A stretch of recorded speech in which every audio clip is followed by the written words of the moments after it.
Hi guys, in this video I'm going to be showing you how to set downloads on TikTok, or translation to that is whether people can or can't directly download your videos from the For You page or your profile. So let's get started. First, we're gonna go ahead and go to our profile. We're gonna do that by clicking on the icon that's located in our bottom right corner that says profile. Now we're going to click on the three stripes in our top right corner. And we're going to select settings and privacy.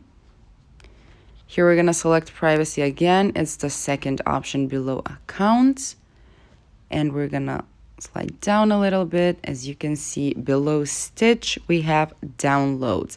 So they're automatically set to on, default set to on.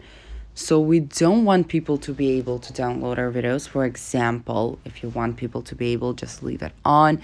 If you don't want people to be able to directly download your videos, you can always click on this and turn it off, and now they won't be able to do that. So we go back, you can see that downloads is no longer on, it is off. And that's how it's done. Thank you for watching. Do click the like button if this video helped you, and subscribe to our channel for more helpful videos. Bye!